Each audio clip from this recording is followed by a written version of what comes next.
ನಡವಳಿಕೆ ಬಹಳ ಅಧಿಕಾರದ ದರ್ಪದಿಂದ ಮೆರೀತಾ ಇದ್ದಾರೆ ಅಂತ ಹೇಳಿತು ರಾಜ್ಯದ ಪ್ರತಿಯೊಬ್ಬರು ಕೂಡ ಮಾತನಾಡ್ತಾ ಇದ್ದಾರೆ. ಮೊನ್ನೆ ದಿನ ಪಂಚಮಸಾಲಿ ಸಮಾಜ ಮೀಸಲಾತಿಯ ಬಗ್ಗೆ ಹೋರಾಟವನ್ನ ಕೈಗೆತ್ತಿಕೊಂಡಾಗ ಏನ್ ದಾಳಿ ಆಗಿತ್ತು ಮುಖ್ಯಮಂತ್ರಿಗಳಿಗೆ? ಹತ್ತೆಜ್ಜಲ್ಲಿ ಎಲ್ಲಿ ಸ್ವಾಮೀಜಿಗಳು ರೈತಾಪಿ ವರ್ಗದವರು ಧರಣಿ ಮಾಡ್ತಾ ಇದ್ರು, ಅಲ್ಲೇ ಹೋಗಿ ಅವರ ಅಹವಾಲನ್ನು ಸ್ವೀಕಾರ ಮಾಡ್ಬೋದಾಯಿತು. ಅದು ಮುಖ್ಯಮಂತ್ರಿಗಳು ಮನಸ್ಸು ಮಾಡಲಿಲ್ಲ.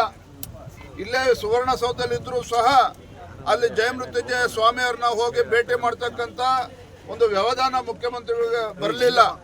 ಅದರ ಬದಲಾಗಿ ಇವತ್ತು ಅಮಾಯಕರ ಮೇಲೆ ಲಾಠಿ ಚಾರ್ಜ್ ಅನ್ನ ಮಾಡೋದಕ್ಕೆ ಆದೇಶ ಮಾಡಿ ಯಾವ ಚೆನ್ನಮ್ಮ ನಾಡಿನಲ್ಲಿ ಇವತ್ತು ರಕ್ತ ಹರಿಸ್ತಕ್ಕಂಥ ಕೆಲಸ ಇವತ್ತು ಆಗಿದೆ. ಇದು ಖಂಡಿತ ಇದು ಅಕ್ಷಮ್ಯ ಅಪರಾಧ.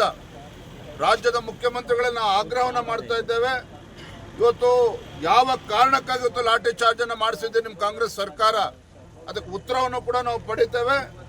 ಜೊತೆಯಲ್ಲಿ ಏನು ಅಧಿಕಾರಿಗಳು ಇವತ್ತು ಪೊಲೀಸ್ ಅಧಿಕಾರಿಗಳು ಇವತ್ತು ದರ್ಪದಿಂದ ಮೆರೆದಿದ್ದಾರೆ ಅಂತ ಅಧಿಕಾರಿಗಳ ವಿರುದ್ಧ ಇವತ್ತು ಕ್ರಮವನ್ನು ಕೂಡ ಜರುಗಿಸಬೇಕು ಅಂತೇಳಿ ನಾವು ಇವತ್ತು ಒತ್ತಾಯವನ್ನು ಕೂಡ ಮಾಡೋರಿದ್ದೇವೆ.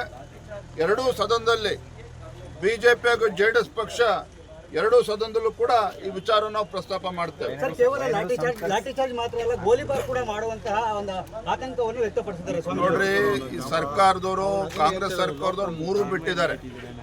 136 ಶಾಸಕರು ಇದ್ದೇವೆ, ಅಧಿಕಾರ ಶಾಶ್ವತ ಆಗಿದೆ ಅನ್ನೋ ಭ್ರಮೆನಲ್ಲಿ ಸಿದ್ದರಾಮಯ್ಯನವರು ಕಾಂಗ್ರೆಸ್ ಸರ್ಕಾರದವರು ಇದ್ದಂತೆ ಕಾಣ್ತಾ ಇದೆ.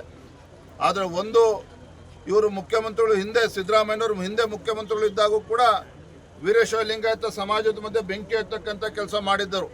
ಇವತ್ತು ಚೆನ್ನಮ್ಮನ ನಾಡಿನಲ್ಲೂ ಕೂಡ ಇವತ್ತು ಲಾಠಿ ಚಾರ್ಜ್ ಮಾಡೋದ್ರ ಮುಖೇನ ಇವತ್ತು ರಾಜ್ಯದಲ್ಲಿ ಪ್ರತಿಯೊಂದು ಸಮಾಜವೂ ಕೂಡ ಇವತ್ತು ಮುಖ್ಯಮಂತ್ರಿಗಳನ್ನು ಪ್ರಶ್ನೆ ಮಾಡ್ತಾ ಇದ್ದಾರೆ. ಹಾಗಾಗಿ ಯಾವುದೇ ಕಾರಣಕ್ಕೂ ಇಷ್ಟಕ್ಕೆ ಬಿಡ್ತಕ್ಕಂಥ ಪ್ರಶ್ನೆ ಇಲ್ಲ. ಈಗ ಮುಖ್ಯಮಂತ್ರಿ ನಾವು ಸದನದಲ್ಲಿ ಪ್ರಶ್ನೆ ಕೂಡ ನಾವು ಮಾಡ್ತೇವೆ ಎಲ್ಲ ವಿಚಾರ ಇಟ್ಕೊಂಡು.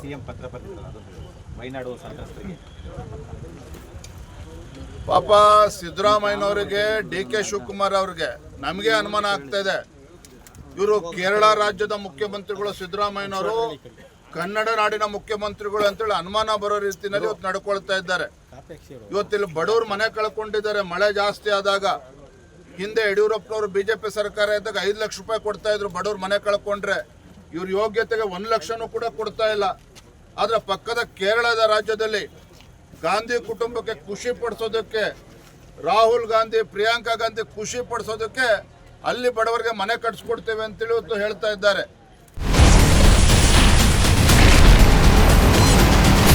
Ashwavega English news coming soon. Your channel, your voice, your trust.